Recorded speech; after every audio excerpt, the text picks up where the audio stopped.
Hey, this is Evan Woodbery from Go Vols Extra. I'm here at Neyland Stadium, and Tennessee's not going to be here for the next couple of weeks. They're on the road, first at Oregon, then at Florida, probably one of the toughest two-week stretches that anybody's facing this year. And, one in which is going to begin at Oregon, which is one of the toughest places to play in the nation, one of the loudest stadiums per capita in college football.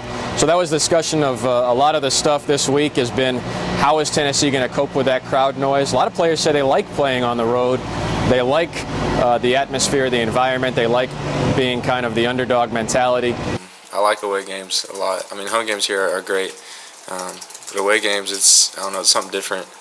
It's just a different feel, and you're kind of in your own little world, I guess. Just you and your crew, your team you're with. So we get a little tighter, I guess, at away games. And I guess that's part of it. We enjoy it. Tennessee is certainly going to be an underdog. They're about 26 points, according to the latest Vegas lines, 26 points underdogs to Oregon, and that's not a position they're really accustomed to being in. First two games this year, still trying to determine just how much you can glean from them. The first one was obviously against an overmatched opponent. The second one last week against Western Kentucky was really strange. You had 7 turnovers, a flurry coming in the first half, and the offense never really got into rhythm. And the offense is going to be tested against a very good Oregon defense. You know, defensively, they're physical, they're athletic, they run to the football, they have disruptive quickness up front. This is an explosive defensive line. Their linebackers are active, and they can play man coverage. But most people are talking about Tennessee's defense, which is going to be tested against one of the nation's most prolific, fastest, most athletic offense in the nation. I think some of the biggest questions are, how is Tennessee going to handle that pace? Substitutions become an issue. Things that you don't necessarily think about in a typical game become an issue. Switching out from nickel to 4-3, adding and subtracting defensive backs. These are all things that Tennessee is going to have to worry about going into facing a supersonic speed offense at Oregon. And we're going to play our brand of football. You know, we'll mix our tempos up, but we're going to do whatever it takes to win a football game.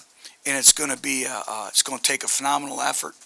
But again, our kids are very prideful, and I know we're looking forward to the challenge. But we have to do a great job of really putting our players in positions to succeed and win their one-on-one matchups. It's going to be a great challenge. But, the tempo part of it, of mixing the tempos up, that won't be an issue.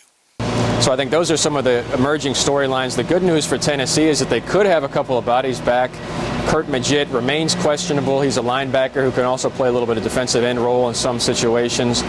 Freshman defensive end Corey Vereen also questionable.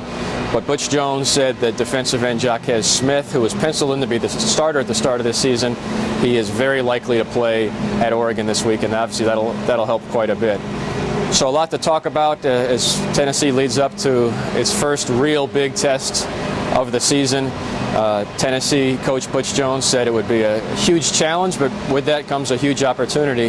And certainly this would be an upset beyond anybody's expectations if Tennessee could pull it off in Eugene, Oregon. So we'll have tons of coverage throughout the week on Go Vols Extra. And join us again later in the week where we'll take your questions on our double coverage segment. We'll talk some more Tennessee football.